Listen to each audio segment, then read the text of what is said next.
Varios años, desde 1993, presidente de Encuentro Republicano, titular de la Auditoría General de la Nación, candidato a vicepresidente en el año 2019, senador nacional interrumpidamente entre el 2001 y 2019, consejero de la magistratura y, como siempre recordamos, en sus comienzos, intendente de su Sierra Grande querida en 1985. Además, uno de los políticos argentinos más atentos a la institucionalidad y de los más lectores y más intelectuales. Ayer, Javier Milei presentó el presupuesto 2025, cuyo eje es el repetido déficit cero, así que lo vamos a recibir con cierto humor, con una canción de Marquito Soria que lleva como título El Ajuste.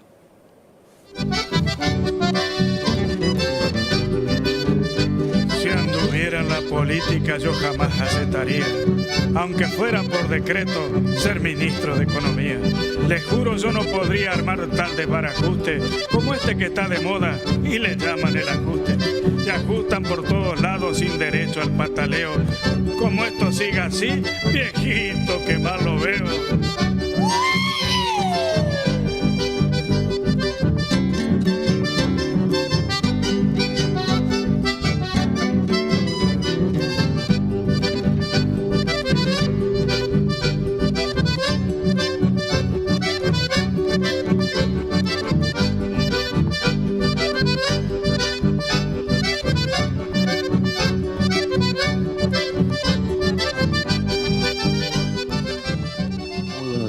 Miguel Ángel, Jorge Fontevecchia te saluda.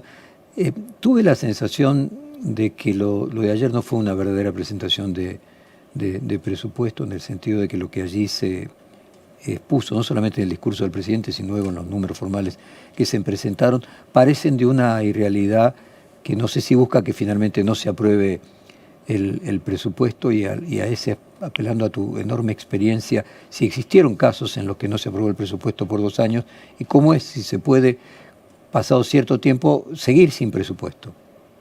Buen día, Jorge, y buen día a toda tu importante audiencia. Bueno, en principio no. Creo que podés prorrogar por una vez más, pero indefinidamente sin tener presupuesto no es previsible el país. Y además no sería visto de manera razonable por los organismos internacionales, por los distintos países del mundo capitalistas que quieren o tienen interés en invertir en la Argentina en algunos desarrollos sustentables como es el gas, el petróleo o la propia minería. Me parece que sería una muestra de debilidad absoluta no tener presupuesto. Y bueno, lo de hacer me parece que tiene que ver también con un aspecto de autorratificación de la voluntad del presidente. Si analizase el discurso no fue muy distinto al de la apertura del 1 de marzo. La lucha por tratar de terminar el déficit fiscal, ordenar las cuentas. Creo que está ahí, el eje fue ahí, no hubo mucho detalle sobre el presupuesto, después aparecieron los números y los papeles que van a tener que empezar a ser debatidos en el ámbito de la Comisión de Presupuesto, donde va a tener que venir el ministro de Economía y su equipo a conversar con los diputados en una tarea que siempre es difícil y que requiere también la presencia de los gobernadores, las universidades, mucho más cuando hay un requerimiento para las provincias de reducir el gasto público en 50.000, 60.000 millones de dólares. Así que, a ver, no configura utópico, la necesidad de ratificarse Miguel, en el hecho político. Pero no es utópico pedir, quiero decir, 60.000 millones de dólares, 10% de todo el Producto Bruto Nacional. No creo que las provincias tengan más de 25% del Producto Bruto Nacional. O sea, no, a lo que voy es si la intención en realidad es que no se apruebe nada. Creo que no es viable, pero bueno, comenzará la discusión y vamos a ver cómo se desarrolla. Lo que digo es que la presentación ayer, que fue fuera del marco reglamentario, que cuenta siempre con una actitud nuestra de la paciencia, del ejercicio de la responsabilidad institucional, y que fuimos ayer con los representantes de las comisiones de presupuesto a escuchar. Bueno, recibimos allí el espacio parecido a lo que eran los actos estos casi religioso del kirchnerismo, con las barras, con algunos personajes gritando, todo para abajo, cuando se supone que el gobierno debería tratar de mejorar la calidad institucional. Pero bueno, este es el juego, hay que tratar de tener paciencia, es muy difícil. Vuelvo a la historia, me parece que los que le escriben no saben quién fue Marco Tulio Cicerón. Terminó proscripto y asesinado por Marco Antonio porque presuntamente había conspirado contra César en los idos de Julio, y no terminó bien Marco Tulio. Fue un estadista importante, hombre del Senado, defensor de la República, pero era un firme defensor de la República. Exactamente. Pero bueno. Nosotros aquí incluso pasamos el párrafo que fue La historia, Jorge, siempre la historia, ¿no? El final de Marco Tulio no se lo deseo a nadie. Fue buscado por 2 sicarios de Marco Antonio y le cortaron la cabeza. Primero lo habían proscripto, lo que era la pena mayor de Roma, el destierro, y después lo fueron a buscar al lugar donde estaba y lo mataron. Lo que quiero decir es... Además, bueno, ¿sabés, Miguel Ángel, que la frase no es de Cicerón? Es de una novela publicada en 1965 puede ser. sobre Cicerón, que fue tomada, repetida como si fuera Cicerón, pero no hay ningún registro de que Cicerón haya dicho eso. Lo cierto es que, como vos bien decís, era un firme defensor de la República, la división de poderes, que concretamente algo en lo que no parece haber mucha simpatía con las ideas del presidente, ¿no? Lo que quiero decir que se toman conceptos de figuras históricas de esa Roma importante, pero bueno, me parece que carecen del contenido, del conocimiento histórico, para tratar de aplicarlo al presente, ¿no? Miguel, un amigo común me hizo llegar un corte de video cuando vos al final, o previamente a la votación de llevar adelante el veto del presidencial o rechazar el veto presidencial, y vos anticipando lo que iba a ser el resultado, decías que tuvieran cuidado porque estas cosas tienen costo político, que la cantidad de personas jubiladas son muy importantes desde el punto de vista electoral, que tengan cuidado, lo marcabas varias veces, me hacía acordar que el discurso de déjense ayudar de a principio de año, y yo no sé si le das alguna importancia al dato de que el rating, hubo un apagón de televisores, como si la gente se hubiese Bueno, ese es un dato cansado. que el gobierno... Un dato que el gobierno tiene que tomar muy en cuenta. En realidad, digamos, como síntesis también, el presidente no habló del presupuesto. Los números aparecieron a posteriori y plantean indudablemente objetivos realmente muy importantes, que me parece que están por encima de las expectativas. La inflación para el año 25 es 18.3. Está muy lejos del relevamiento del propio Banco Central en el mercado REN, que habla de casi 38,4, y el fondo habla de 45. Después me parece muy bajo el oficial para el 24, cómo terminaría, y para el año 25. Y el ajuste de las provincias, como vos mencionaste, me parece desmesurado, porque las provincias esperaban en el presupuesto algunos temas que están pendientes, como la reactivación de la obra pública. ¿Cuál es el Estado que queremos construir?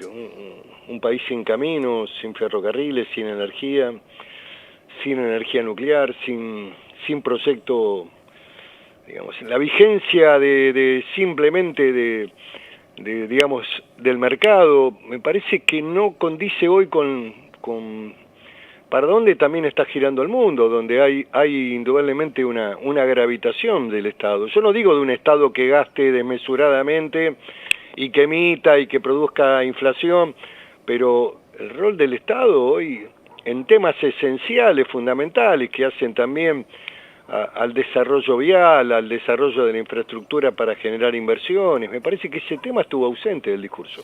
Con tu olfato político, cuando vos le decías cuidado, que estas cosas tienen costo político, y viendo lo que pasó en el rating, que es como si fuera un PASO, porque ahí sí está, más allá de cada una de las encuestas, es la encuesta de todos los hogares de la Argentina, prácticamente todos los hogares, ¿no?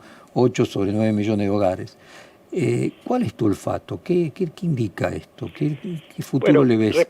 Referido a lo que hablé en el recinto, Jorge, vos podés hablar del déficit fiscal, podés hablar de ajuste cero, podés hablar de un conjunto de elementos que son importantes pero etéreos, que no los impacta directamente a sectores de la sociedad. En cambio, en no haberle dado un aumento razonable, que podría haberlo incluso mejorado en el tratamiento en el Senado para tratar de evitar cualquier riesgo para el año 25, eso comprende directamente un universo de casi 7 millones de personas. Es un universo hipertrofiado, es cierto, ha habido exceso en las moratorias, ha puesto en riesgo el sistema previsional argentino, todas estas taras que tenía el kirchnerismo, que indudablemente llevaron un proceso inviable en materia de jubilatoria, pero bueno, conforman hoy lo que se denominan derechos adquiridos, difíciles de modificar, y que son un universo concreto. Estás hablando de seres humanos concretos. Entonces vos impactás con las medidas de pleno en un sector social muy fuerte, y eso tiene... Yo dije también en el mensaje que vos en la política podés hacer cualquier cosa, igual que la vida. Pero no podés evitar las consecuencias ni los efectos que eso produce. Acá, Miguel, te quieren preguntar, primero Alejandro Monel, después Claudio Mardones. ¿Cómo no? ¿Qué tal, Pichetto? Muy buenos días. En el gobierno, en Casa Rosada, confían de alguna manera en lo que pasó con lo que hablaban recién, ¿no? Con el tema jubilatorio, esos alrededor de 90 diputados, era una especie de escudo de poder blindar a la imposibilidad de que se junten esos 2/3 que pueden servir para distintas cuestiones. Hablábamos de caso de la jubilación, se viene el tema universitario. ¿Es así? ¿Tiene cierta tranquilidad el gobierno en que no se pueden juntar esos 2/3? A ver, hay temas que me parece que hay que analizarlos con otra mirada. No sé si va a ocurrir de la manera que yo lo pienso, pero para el radicalismo nacional, cuyos principales dirigentes se conformaron en la actividad universitaria, que viene de Franja Morada, que viene de la FUR, que viene de una historia, a muchos les va a resultar muy difícil no insistir en la sanción de la ley que se votó en el Congreso. De todas maneras, es un escenario abierto, el gobierno ha demostrado que puede bloquear, vamos a ver cómo eso se desarrolla, pero yo creo que esta lógica es una lógica totalmente negativa para el país, porque esto también lo miran los organismos internacionales. También hay un punto dentro de la recomendación del fondo que hacen a la necesidad de afianzar las relaciones institucionales con los partidos políticos de la oposición. Y me parece que esto no está ocurriendo, y después el gobierno no consolidó una mayoría que tuvo en la ley base si en el capítulo fiscal. Hasta ha habido un repliegue de parte de Guillermo Franco antes de que tuviera ese problema de salud, abandonando el escenario de diálogo con el Congreso, algo muy significativo. No sé a qué obedeció, tal vez a algunos celos, qué sé yo. Uno trata de analizar los eventos siempre, no hago psicología, pero ahí empezaron las derrotas en el oficialismo cuando se replegó Franco también. Se replegó antes de las derrotas, por eso. Tal vez si él hubiera estado participando en el Senado, si hubiera habido una atención del gobierno sobre lo posible, sobre qué propuesta previsional podría haber habido, qué corrección se podría haber hecho, tal vez el proceso de los juicios es inherente a que el Estado tiene que cumplir con la sentencia, pero no sé si era necesario ponerlo en la ley. Lo mismo que la relación con las cajas provinciales. Era una relación de nación-provincia, tenía que resolverse en el marco también de controles, de auditorías. Tampoco estaba necesariamente incorporada en la ley de ajuste previsional. Pero bueno, lo que digo es que aún también el presidente podía haber hecho un veto parcial y el proceso hubiera avanzado legislativamente de manera conveniente para el Estado Nacional, que impediría además una multiplicidad de juicios que van a venir inevitablemente por los precedentes de la Corte, por los precedentes de las cámaras previsionales. Pero bueno, eso ya no ocurrió. Lo que me parece importante es que el camino, que debería ser un camino de construcción razonable, sigue persistiéndose en el marco de la agresividad, el conflicto, el bloqueo, vos sancionás una ley, yo te la bloqueo. No creo que sea un camino conducente a que el país pueda superar las dificultades económicas si no hay un proceso de acuerdos y razonabilidad política. Claudio. ¿Qué tal? ¿Cómo le va, Pichetto? Buen día. Claudio Mardones lo saluda. ¿Qué tal, Claudio? Diputado, bueno, recuerdo, repasando un poco lo que dijo el miércoles pasado, ¿no? Advirtiendo el nivel de litigiosidad que se viene luego de que la oposición no pudo insistir ante el veto presidencial.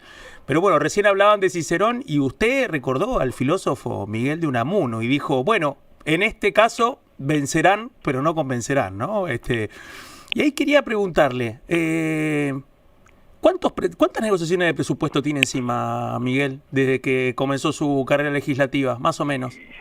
Más de 30, siempre fue un tema de diálogo constructivo, de tratar de avanzar en acuerdo con las provincias. Las provincias tenían otra expectativa respecto al presupuesto. Claro. Las provincias esperaban que se retomara cierta actividad de la obra pública, además necesaria para volver a generar empleo. Las provincias están viendo que hay rutas que se están deteriorando, digamos, conectividades energéticas que también tienen conflicto. En fin, ahí es donde hace falta el Estado Nacional, donde es imprescindible que haya procesos de inversión, porque si no el deterioro se profundiza en la Argentina. Y después también eso gravita en el sector privado, que no va a invertir. ¿Por qué invertirías en un país casi biafrano, sin existencia del Estado y sometido solamente a las reglas del mercado para que el Estado no intervenga en nada? No, me parece que es un Estado que va a contramano de la visión del mundo hoy. Es cierto que hubo algunos momentos en donde, bueno, el marco de visiones liberales a ultranza funcionaron en la opinión pública. Hoy, si analizamos los procesos de los países del este, de lo que está ocurriendo también en Europa Occidental, el debate y los crecimientos del centro derecha, el debate americano, por ejemplo, que tiene mucho que ver también sobre qué modelo de Estado va a haber en Estados Unidos en los próximos 4 años. Pichetto, y teniendo en cuenta que ya está 15 de septiembre, esta presentación inusual que protagonizó el presidente, pero en el medio quedan temas muy importantes de acá hasta fin de año y algunos más cortos. Me refiero especialmente a la aprobación del Senado con modificaciones del proyecto de boleta única de papel, que ahora incluye el modelo mendocino. Dejó el modelo santafesino, hubo una negociación y finalmente vuelve con modificaciones. ¿Cree usted que la Cámara de Diputados va a dar el paso finalmente para que el gobierno de Javier Milei pueda aplicar el año que viene un cambio tan importante del instrumento electoral? Yo creo que sí, ya la Cámara de Diputados se había expedido sobre este tema. Totalmente. Lo había hecho en la etapa final de Alberto Fernández. Se ve que Alberto Fernández y los gobernadores no estaban muy atentos y sacaron la boleta única de papel. Pero bueno, esta es una agenda interesante, mejora, digamos, los niveles de discusión electoral, pero yo lo que quiero aclarar también es lo siguiente, el sistema electoral argentino funciona muy bien, demasiado bien funciona, no hay fraude en la Argentina, existe una Cámara Electoral con alto prestigio, con jueces probos, honestos, como el caso del doctor Corcuera, Dalavía, Abejas. Existen jueces con la jurisdicción electoral en todo el país con experiencia, empezando por la doctora Servini en la Ciudad de Buenos Aires, continuando por el propio Ramos Padilla en la Ciudad de La Plata, que es el juez electoral. En cada uno de los distritos hay jueces experimentados que garantizan un proceso de transparencia. No ha habido denuncias de fraude, el sistema funciona. Ahora bien, queremos mejorarlo con la boleta de papel, bueno, todo bien, todo bien. El otro día yo hablaba con un funcionario, ustedes quieren modificar el tema de las primarias, pero si ganaron con este sistema, ahora tienen el poder y quieren cambiar, qué sé yo, hay cosas que son estúpidas, pero bueno, me parece un avance la boleta de papel, no quiero ser tan crítico. Miguel, Jorge Fontevecchia nuevamente, déjame apelar la historia, ¿no? Yo recuerdo que había una publicación francesa que decía que para entender el futuro había que leer historia, porque pasado nos permite hacer un punto, el presente otro, y una línea requiere 2 puntos. Y eso permite proyectar hacia adelante y poder entender el futuro. ¿Cómo ves el futuro político de la Argentina a 2025 y 2027? Lo veo complicándose si no hay acuerdos políticos razonables en el marco de la relación Poder Ejecutivo-Poder Legislativo. Hay ciertas tendencias autoritarias, hacer esa patota infame que estaba ahí subida a un palco gritando.